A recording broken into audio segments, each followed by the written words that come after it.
Want to learn how to stream games like the new season of Fortnite to any of your devices? Stick around to the end of the video and I'll show you how with GeForce Now powered by Pentanet.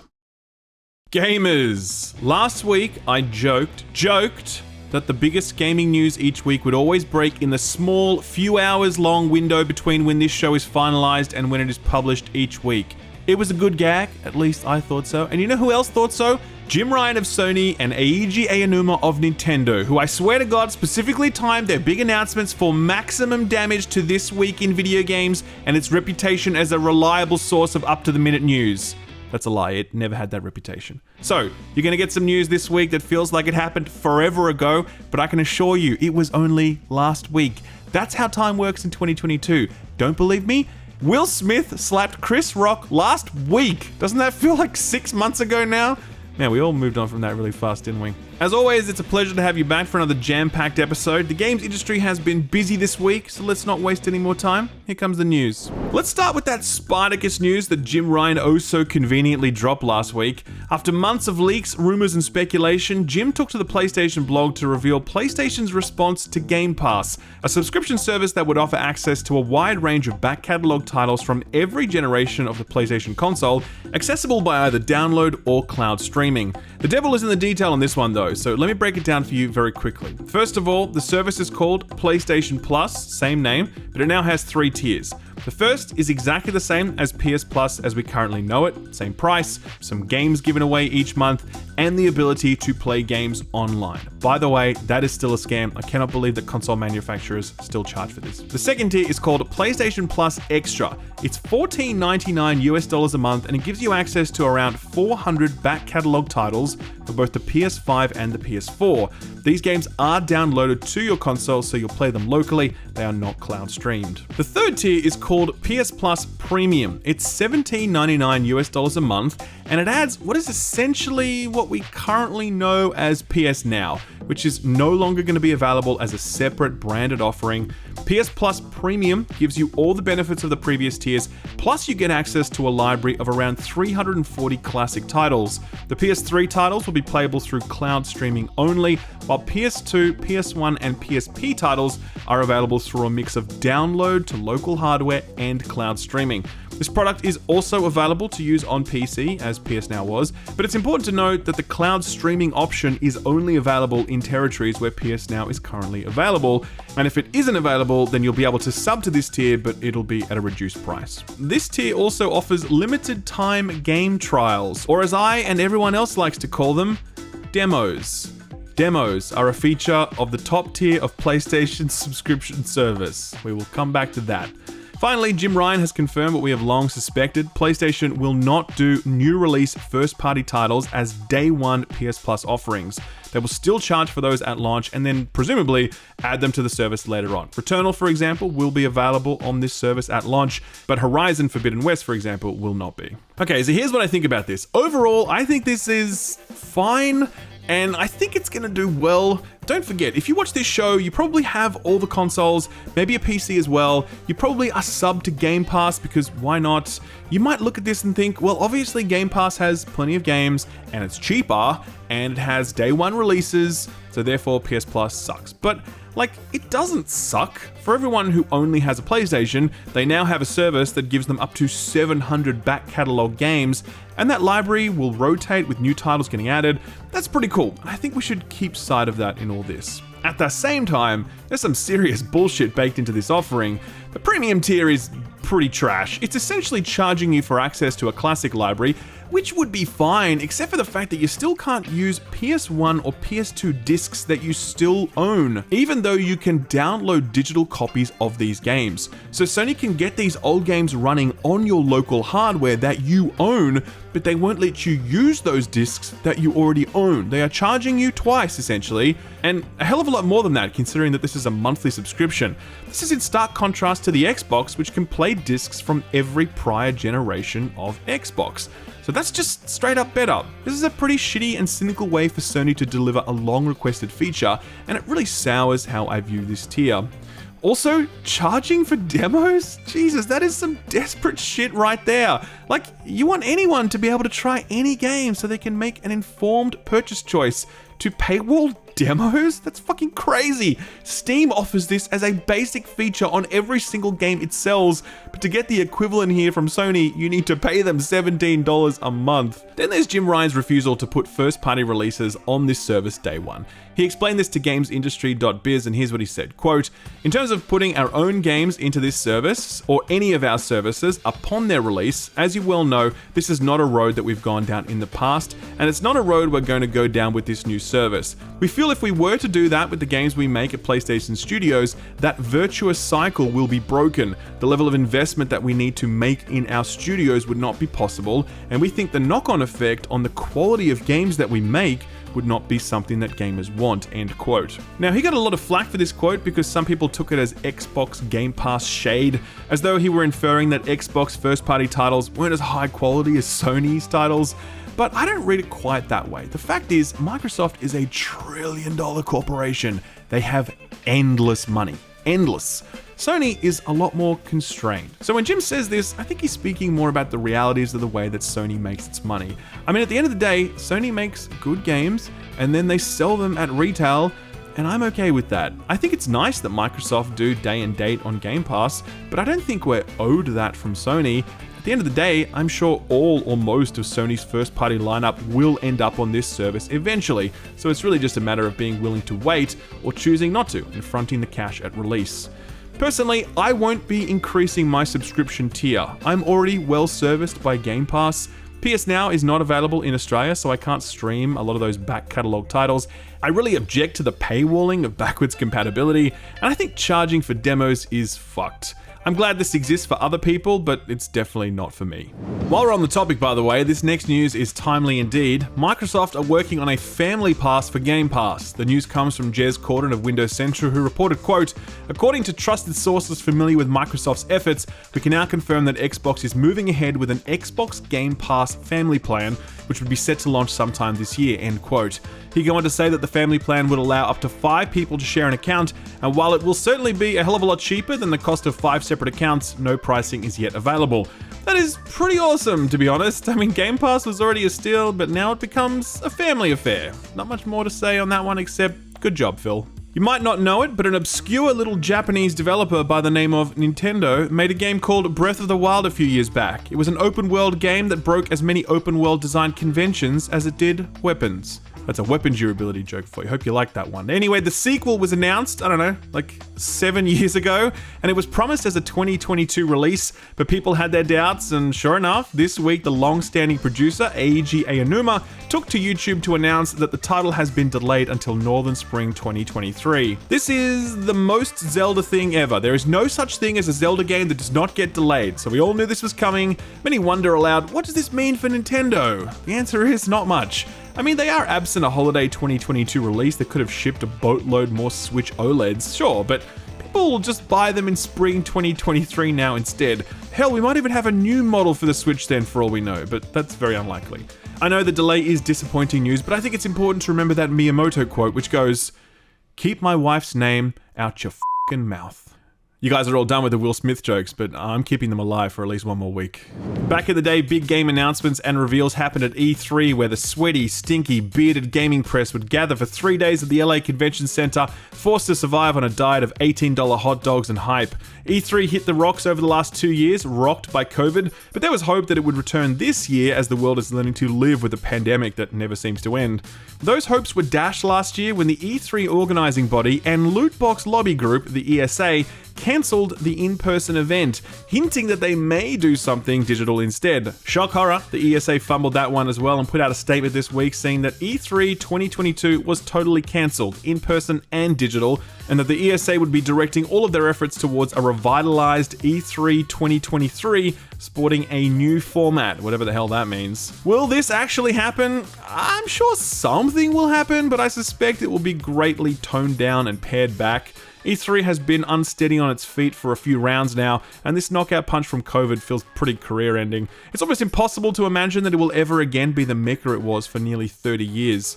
The news was met with a collective meh, as many believe that E3 has long been replaced by the direct-style webinars first pioneered by the likes of Nintendo, but more broadly adopted since then. One person who is very happy about the news is Jeff Keighley, who spent the week throwing out smirking emojis and reminding everyone that his Summer Games Fest was still a go, a not-so-subtle effort to offer E3 refugees like developers and the games press a new home.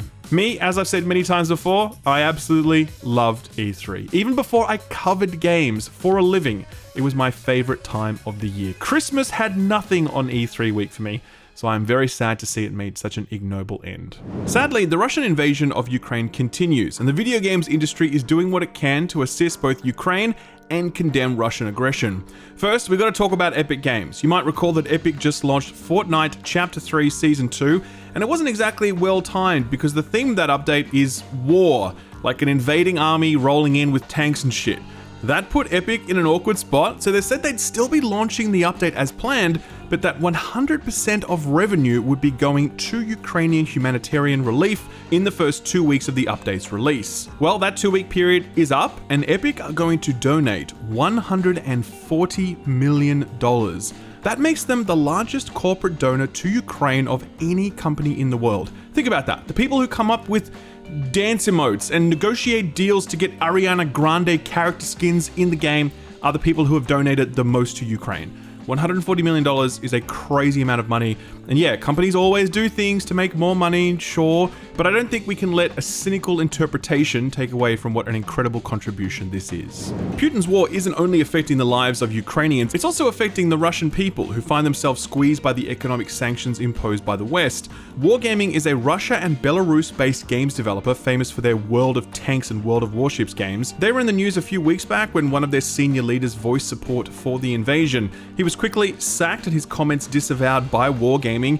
This week, Wargaming are back in the news because they're leaving Russia and Belarus. They put out a statement this week saying that they will relocate their headquarters elsewhere and they'll be disassociating from Leicester Studio, who will be managing the game in Russia and Belarus going forward.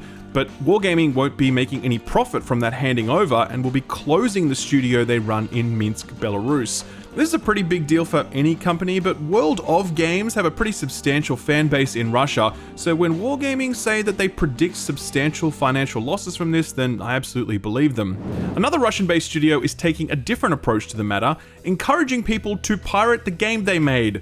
Loop Hero was a 2021 indie darling, racking up more than a few Game of the Year nominations. The developer, 4 Quarters, sympathized with Russian citizens unable to purchase the game because of sanctions, and they suggested that people, quote, raise the pirate flag, end quote, going so far as to tweet a torrent link. The game's publisher, Devolver Digital, put out a statement that basically equated to, yep, we're totally cool with this. Nice. Turning to Ubisoft now, it was a big week of news for them. First up, the reveal of Rainbow Six Siege Mobile, which, I gotta say, looks pretty damn good. It seems to be a fairly one-to-one recreation of the game already playable on consoles and PC, only now it'll be playable with touch controls and on mobile. I know many of us would laugh at such a notion, but I would remind you that mobile battle royale games are basically the biggest video games in the world right now, so never underestimate the willingness of mobile gamers to suffer through terrible controls to play games. While Ubisoft spins up a new offering in one hand, it winds down another in the other, and it brings us to this week's edition of No Fucking Thanks. God, I've missed this segment. This week, Ubisoft announced that Ghost Recon Breakpoint would no longer be receiving any new content. Now, that game was terrible, so that's not a great loss in and of itself, but recall late last year when Ubisoft unveiled their new NFT platform, Quartz, with the opening salvo delivered through Ghost Recon Breakpoint, where new players could grind up to 500 hours to unlock some dumb helmet NFT and then sell it on some stupid auction house website thing. Now, just over 4 months later, the game is essentially dead. How do you reconcile that? The promise inherent in an NFT is its potential to appreciate in value and to be sold or to be traded. That is the one thing that NFTs are designed to do above all else. But why the fuck would anyone want to buy or trade an NFT in a game that is essentially dead? If Ghost Recon Breakpoint had sold these NFTs instead of making them earnable, then we'd all be calling this a rug pull. But it feels like that in all but name anyway. A perfect reminder of why NFTs do not belong in video games at all. That's a lie. This next story is the perfect example. F1 Delta Time was an officially licensed F1 game that launched back in 2019. It wasn't much of a game, but as with anything related to NFTs, the point isn't fun or quality, it's money. And the cars in this game were selling for big dollars. For example, Kotaku reported that the most expensive NFT sold in 2019 across the entire NFT space was an NFT for a car in this game which sold for $100,000 US. Later on, some people would spend $300,000 in a single transaction in this game. Insanity. Fast forward to this week, and what happens? The developer fails to resecure the Formula 1 license, and so the game must be shut down. The developer informed the community of the news, and they gave them 1 day to wrap things up before the servers were shut off. The developers are trying to start some new game and are promising replacement NFTs that are of equal value or something, but I'm gonna guess the dude who spent $300,000 on a make-believe car is, well, who knows what that person's thinking, because they're clearly a fucking idiot. So yeah, that is the perfect example of why NFTs and games just don't mix. That's a lie too, because this week the world's largest NFT game, Axie Infinity, was hacked. And do you know how much of other people's money was lost? Around $650 million worth. The hack was announced by Axie Infinity's leadership team this week, who said that one of the platforms they rely on was hacked, allowing someone to withdraw a full 170,000 Ethereum. They are now working with authorities to try to recover the funds. See, the thing is, if we get hacked and lose some sword we grinded for in World of Warcraft, then that sucks, but life goes on. The problem with these pay-to-earn games is that developers become proxy financial institutions where people's entire livelihoods can depend on those developers safely securing their financial assets, and there is absolutely zero underwriting or guarantees to protect those people in the event of a hack like this. Just one of the many, many reasons why all of this sucks and should stay far, far away from the world of video games. So, what got announced or delayed this week? It was actually quite a big week for announcements, running the full gamut of obscure little indies right up to AAA behemoths and everything in between, so let's do the smaller stuff first. Citizen Sleeper was a game I mentioned a few weeks back after it was shown off at an ID at Xbox Showcase. It's sort of like Disco Elysium, but set aboard a space station where you're trying to find a way to outlive your planned obsolescence. This got a release date this week, May 5th, coming to PC, Switch, and Xbox, where it will be a day one Game Pass title. Streets of Rage 4 was one of the most celebrated 2D beat-em-ups, well, ever, really. People really love this thing. I had absolutely no idea that this was in the works, but it turns out a mobile port was in development, and it's arriving really soon, 24th of May to be exact, available on both Google and Apple. This appears to be the same game available on consoles and PC, but reworked slightly to be playable with touch controllers. It's a paid title, and it promises to have no microtransactions. I love that. If you're keen, you can pre-register for that one right now. Here's some awesome news. Remember Nobody Saves the World, that Juicebox ARPG that I strongly recommended a while back? It's coming to other platforms. It was previously exclusive to the Xbox, but that window has now closed, clearing the way for the title to arrive on both Switch and PlayStation on April 14th. That's not all though. Right now, and when these new editions launch, you'll be able to play couch co-op. Co-op was possible earlier, but only through online play. But this game just screams couch co-op, so it's awesome that Juicebox were able to circle back and make this happen. Seriously, if you haven't played this one yet, then do check it out. It's absolutely excellent. Warhammer 40k Darktide is the next game from the people who made Vermintide. The co-op shooter genre has been full of swings and misses, and through all of those review cycles, my comment section has been spammed with one phrase: just play Vermintide. The first-person co-op shooter has maintained a loyal and active player base since launch, with the game maintaining respectable concurrent player counts despite the fact that the title is some 4 years old. The sequel takes the same formula but brings it into the futuristic 40k setting, and the art style looks sick, and the gameplay looks sick, and the whole package just looks very good. We've got a release date for this one now, September 13th, exclusive to PC and Xbox, so I do wonder if this will end up being a day one Game Pass title. Watch this space, I guess. Briefly, just in case you missed it, Apex Legends finally got its next-gen update this week, offering 4K 60 FPS on both the PS5 and Xbox Series X, and a lower resolution 60 FPS option for the Series S. It is of course free, because the game is free. So if they charge for it, then that would be super weird.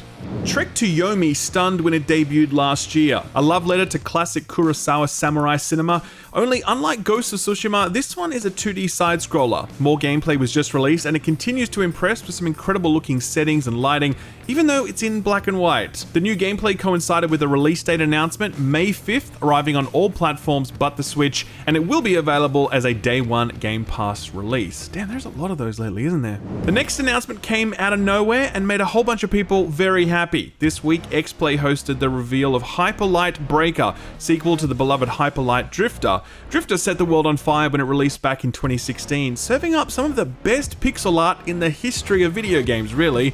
Things are a little different this time around though, as a brief snippet of gameplay hinted that this would be a 3D adventure, and developer commentary and screenshots would go on to confirm that. The screenshots show an absolutely brilliant translation of the neon-infused top-down pixel art to a fully realized 3D world, and the developers have indicated we can expect a deeper focus on RPG this time around. Really can't wait to get my hands on this. There's no release date yet, but it's slated for Northern Spring 2023. You can already wishlist this one on Steam if you're interested. Bittersweet news from Crystal Dynamics. The good news is that they've announced their next project, and the bad news is that it's not Soul Reaver. It is instead a new Tomb Raider game. It was announced as part of the recent State of Unreal live stream, and the reason it made its debut here is that the game is being built in Unreal Engine 5. Crystal Dynamics are joining the likes of CD Projekt Red and the Coalition, who are committing to the new engine for their next slate of projects, a trend that will likely accelerate as Unreal 5 becomes the predominant graphics engine for the current generation of console hardware. As for the game itself, no details were released. Gameplay, screenshots, premise, nada. So all we know is that it's coming at some point in the future, and it's on Unreal Engine 5. That's literally it. And finally, an announcement over 30 years in the making. We are getting a sequel to Monkey Island 2. If you aren't familiar with the deep lore of the Monkey Island series, it was the creation of a team led by 3 people, Tim Schafer, Dave Grossman, and Ron Gilbert. They'd go on to work on a sequel, LeChuck's Revenge, but then they left LucasArts and the series was carried forward by other people. This newly announced sequel is being developed by Ron Gilbert's studio, Toybox, and Dave Grossman is attached to the project, so the band is almost back together, except for Tim Schafer, who is of course busy doing his own thing with his studio, Double Fine. But this is great news because this sequel will be a direct sequel to Monkey Island 2, essentially picking up where those original creators left off. It's being published by Devolver Digital. Big ups to them for negotiating this deal because that would not have been easy. We don't have an exact release date for it yet, but it is scheduled for sometime this year, which I find hard to believe, but apparently it's happening, so we'll see. Either way, very happy to see these people still making games and keeping this legendary series alive for both long-standing fans and a new generation to enjoy.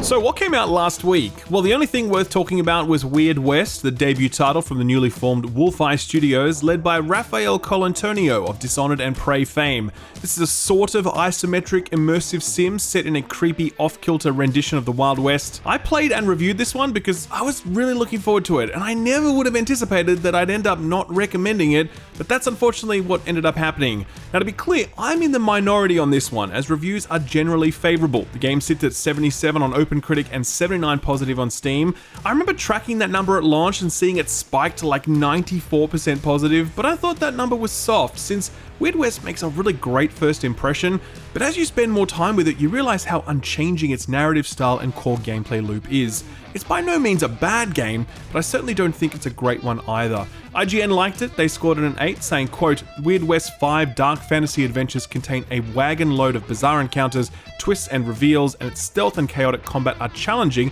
but come with the built-in safety nets of unlimited slow motion and an old-school quick-load system. While GameSpot were a lot cooler on it, scoring it a 6 and saying, quote, Weird West slings a few effective yarns, but fumbles when it comes to dealing in lead, end quote. Either way, this one is on Game Pass, so you can try it for yourself and make up your own mind. So what's coming out this week? Biggest and most hype release of the week is LEGO Star Wars The Skywalker Saga, which hit yesterday. I'm currently playing through this one. I got my code late and I thought I'd be able to smash it out over the weekend, but my lord is this game huge. I was chipping away at it one episode after another and I couldn't believe how many locations there were, characters there were, vehicles, weapons, minigames, side quests, collectibles. This is the most expansive Star Wars video game ever created, I shit you not. Nothing has covered more square miles of this galaxy than this game. I'm working on a proper review at the moment, but other reviews have put their scores out, and it's good. It's sitting at 83 on OpenCritic. Game Central scored it a 9 out of 10, saying, quote, a wonderfully enthusiastic love letter to LEGO, Star Wars, and video games in general that goes above and beyond the Call of Duty in terms of the scale of the adventure, the attention to detail, and the sheer volume of content, end quote. I'll tell you right now, I really love this game. I think it's something special. I really look forward to covering it properly later this week. MLB The Show is a baseball game. Since I know nothing about baseball, I'm just gonna say that MLB The Show is a baseball game. It arrived yesterday on all platforms but the PC. No idea why not. It's coming to Xbox Game Pass, but only for console. That's all I got. Chinatown Detective Agency is a little indie that caught my eye a few weeks back during the ID at Xbox showcase. It's a point-and-click adventure with a charming pixel art style and a gameplay loop that takes me back to my days playing the Eagle Eye Detective Agency games. God, they were classics. Sound out in the comment section if you're old enough to remember those ones. Anyway, Chinatown Detective Agency hits today for PC, Switch, and Xbox, where it too will be on Game Pass day one. And finally, Xbots, your patience has been rewarded, for now you too can endure the blinding gold leaf majesty of this generation's shiniest looter. Godfall, a video game that I am stunned to see is still alive. Genuinely stunned, by the way. Anthem died, but this survives? How does that work? Anyway, the Ultimate Edition has some DLC in it and some cosmetics. You still have to pay for this game for some reason. Another thing I can't believe. This release is not just for Xbox, mind you, it's also hitting Steam, since before this, Godfall was a PlayStation and Epic exclusive. Let me just say this right now to anyone considering buying it. Don't. For a lot of reasons, but especially if you're on Xbox, because I guarantee you this is hitting Xbox Game Pass inside of 3 months, tops. Please don't waste your money on this. You're gonna get it for free really soon. Put this on your radar.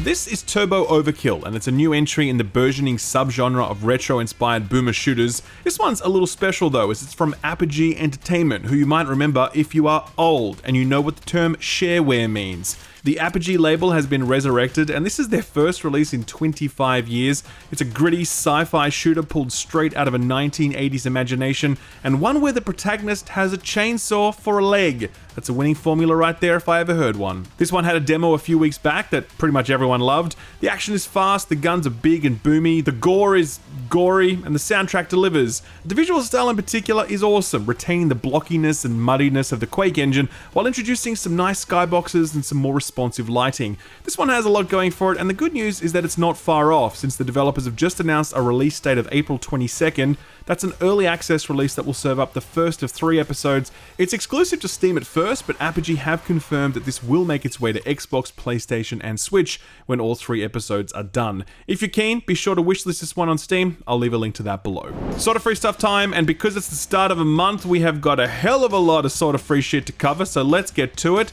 This week, those with an Epic account are eating well. Right now, you can still grab first-person Prince of Persia-esque City of Brass, as well as strategy juggernaut Total War Warhammer. Those are available until the 8th, at which point Epic have 2 new offerings. The first is Rogue Legacy, the 2D classic that helped ubiquitize roguelike design elements when it arrived back in 2013. The other title is The Vanishing of Ethan Carter, a game that would ubiquitize the walking simulator genre when it released back in 2014. And yes, I know that ubiquitize is not a word, but it really should be, so I'm gonna go with it. PS Plus for the month, oh boy. Okay, so first up are the PS4 titles. SpongeBob SquarePants Battle for Bikini Bottom Rehydrated. Good, wholesome, updated SpongeBob fun, so no complaints there. Slay the Spire, it's quite long in the tooth now, but it is a classic, so hey, if you've somehow missed it, then this is great for you. Not bad at all.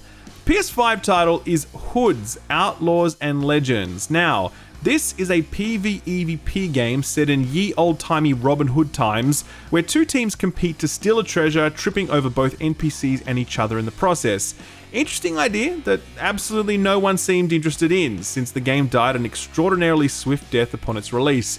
I mean, within the first week, people were struggling to get queues, and things never recovered. With the 24-hour peak on Steam currently sitting at 28 players. When I checked in, there were 7 people logged in at that time. It's hard not to look at this PS5 giveaway as a last-ditch effort to revive the game, but to be fair, I haven't played it, so it could be great, and a big player population injection is all that's needed to get this thing rolling. I mean, it worked for Among Us and Rocket League, and look at where they are now. Anyway, it's sort of free this month. If you do plan to check it out, then you'd better do so sooner rather than later, because if the PC population is anything to go by, this one isn't going to be playable next month, even though it'll still be in your library. While PS Now is getting rolled into PS Plus eventually, it's still a standalone offering for the moment, and it too is getting a monthly refresh. Werewolf the Apocalypse EARTHBLOOD was a janky release, but it's apparently been tidied up a little since then. Journey to the Savage Planet is short but sweet. I recommend that one for a laugh. WRC10 was apparently pretty good, and Outer Wilds is, I believe, an RPG set in space from the creators of Fallout New Vegas. I hear mixed things about this one. I tried it, but I didn't like the ship controls. Plus, there were no map markers or anything, and I was like, how am I supposed to know where to go? You want me to just wander around space until I figure it out? Cringe. Anyway, I uninstalled it. Speaking of cringe, Games with Gold is back, baby. This month, Uncle Phil is reaching deep into his big sack of disappointment, and he's delivering another site, ZHOU, Outpost, Coloki, and the grudge match we've all been waiting for, MX versus ATV Alive. I may have been feigning ignorance about Outer Wilds, but I can genuinely confirm that I have never heard of any of these games. They could well be masterpieces for all I know, but I'm guessing probably not. Finally, Twitch Prime gets a refresh this month, though sadly it's not firing on quite as many cylinders as it had previously. Only two things worth mentioning. The first is Bethesda's ambitious yet divisive Oblivion Game of the Year edition. Pretty impossible to live up to Morrowind, but Oblivion did find a way to leave its mark. Horse armor. Man, it's hard to believe that this game birthed the very concept of microtransactions, but there it is. Thanks, Todd. The other offering is very timely indeed. Monkey Island 2, LeChuck'S Revenge. If you're looking around at all the excitement for a new Monkey Island game, wondering what all the fuss was about, then this is your chance to get all caught up. Luckily, Xbots always have Gamepass to fall back on, and it rarely disappoints. This month seems to be the month of stickballs, since both Cricket 2022 and MLB The Show arrive on the service, cloud and console only. Chinatown Detective Agency is that little indie I mentioned earlier, and it's on there as well. Life is Strange True Colors won more than its fair share of accolades in the past little while, and it's hitting cloud, console, and PC, as is Lost in Random, a thoughtful little platformer published by EA under their indie program. This one reviewed really well, but received absolutely no marketing dollars from EA, so no one knew it existed. Hopefully this helps put it in a few more people's hands. Our feel-good story for the week comes courtesy of my good friend Lucy James of GameSpot. I was chatting with her earlier this week when she brought this little gem to my attention: Top 10 Most Attractive Video Game Characters. Now, I know what you're thinking. You're thinking this is one of those shitty top 10 lists that someone just pulls out of their ass. But no, this is serious. And you know it's serious because it comes from a very reputable source. Top10casinos.com. They are widely known for their rigorous scholarly work, but I see that you are still an untrusting cynic. So how about this? They used science to generate this list. That's right, the results are based on characters' adherence to the golden ratio, a tried and proven formula that is the backbone of what mathematicians call hot or not. Top 10 Casinos used an AI bot to measure the faces of 50 of gaming's most loved heroes, and the results may shock you. For example, coming in at number 10 is Sam Fisher. Okay, fair enough. Handsome dude. Number 8, Agent 47. I can see that. Genetically engineered. May as well make him handsome while you're at it. Shout out to Sam Lake of Remedy, because his awkward pooping face is apparently the 5th most attractive face in all of video games. Coming in at number 4, Nico Bellic from GTA 4. Not sure this image really sells it. Austin, can we get a close-up? Okay, yeah, I'm definitely starting to question the results of this study. Coming in at number 3, a truly legit entry, Commander Shepard, the male variant, mind you. Number 2, Geralt of Rivia, and that's not the Henry Cavill version, that's the OG Doug Cockle one. Coming in at number 1, and you're not going to believe this, Captain Price from Call of Duty. Can we get another close-up on that, Austin? Ooh, those beady eyes. Yeah, that is definitely the sexiest face in all of video games. You may be wondering, hey, where the ladies at? Good question. There was one woman in the top 10 list, and it's probably not who you think it is. It's not Bayonetta or Lara Croft or Jill Valentine or Rivet. Wait, what? It's in fact Cassandra from Assassin's Creed Odyssey. A single female in this list is a little confusing until you read down into the methodology, at which point you'll find this disclaimer, quote, "Some female results were left out as the computer code did not recognize their faces," end quote. So to be clear, Top 10 Casinos sought to provide the definitive list of the sexiest characters in video games. And to do that, they used an AI bot that doesn't know what a woman looks like. I'm never gonna find a better feel-good story for this, by the way. This is, we've peaked here. Just unsubscribe, okay? No, don't. Stay. In fact, subscribe if you haven't, and ding the notification bell if you're already subscribed, and go over to Spotify or Apple Podcasts and download This Week in Video Games as a weekly podcast. That is the thing you can do, because I want you to be able to cringe at my terrible jokes and hot takes wherever you go and on whatever device you please. I'm gonna be getting my Lego on right after this, getting ready for that review this weekend, probably, maybe, hopefully. I love yous all, and you know what else I love? This week's sponsor, GeForce Now. Guys, PC hardware is not cheap, but thankfully there's a way to enjoy the best that PC gaming has to offer without having to shell out the big bucks. And it's possible thanks to this video's sponsor, GeForce Now, powered by Pentanet. What is GeForce Now, you ask? It's a cloud gaming platform that lets you experience PC games running on high-end hardware without having to front the thousands of dollars for that hardware. And you can play those games on your TV, your old, outdated PC, and your Apple devices. This is possible because GeForce Now does all the graphical processing in the cloud and just beams you an image, similar to something like Netflix. So if you have an internet connection at 15 megabits per second or higher, you can start playing games through the cloud on almost any device through either a dedicated app or through a web browser like Apple Safari. So for example, this is me playing Cyberpunk 1080p 60 FPS with ray tracing enabled on my phone. Max settings, silky smooth, all in the palm of my hands. But what if I don't want to use a phone? That's fine. This is footage of me playing Guardians of the Galaxy on my PC through the handy GeForce Now PC client. I just browse through the list of games I own, I boot it up, and within seconds, I'm playing Guardians of the Galaxy with ray tracing enabled. That is awesome, because it means I don't have to spend thousands of dollars on a next-gen GPU to enjoy a game like this at max settings with ray tracing. You can just play it through GeForce Now and save yourself the cash. Fortnite has just released their Chapter 3 Season 2 update, and a lot of people are returning to the game because they have a game mode now that removes building, and people are loving that game mode. It's breathed a lot of new life back into Fortnite, and you can play that update on almost any device, wherever you like, thanks to GeForce Now. The thing I love most about this service, and the reason I'm recommending it to you, is that GeForce Now, powered by Pentanet, respects your existing game libraries. You don't have to buy your games twice with GeForce Now. There's over 1,000 compatible games, and more are being added every week, and if you own those games on Steam, Epic, or Ubisoft Connect, then you can play them on either your local hardware or through GeForce Now. It's entirely up to you. Here's the craziest part. Pentanet are currently selling a founder's plan for GeForce Now, where if you subscribe, it locks in the discount for the lifetime of your subscription. So when the price goes up in the future, you'll be laughing, and you can spend those extra dollars on bulking out your game library. Give it a try and see for yourself how many games are available, how easy it is to load up and start playing games in your library, how smooth and reliable the connection is, all of it. And if you wanted to improve the experience even further, you can use GeForce Now on the Nvidia Shield TV Pro, which will upscale your GeForce Now games to 4K, so they'll look even better on your 4K TV or monitor. I would love it if you guys did me a solid and clicked the link, signed up, and checked out, not only because that would make Papa Nvidia very happy, but also because I really think there's a lot of value in this for you if you want to play games on the go, if you want to be able to keep playing when you're rudely kicked off the TV, or if you want to play Fortnite on a device that doesn't natively run Fortnite. You can try it for free, or you can sign up for a priority subscription to secure your founder's price, and like I said, your founder's price will be locked in for the full lifetime of your subscription, so it's a great time to sign up. The link is below. Like I said, it's free, nothing to lose, so give it a click, sign up. Thanks GeForce Now, powered by Pentanet, for sponsoring the video, and thank you for watching it.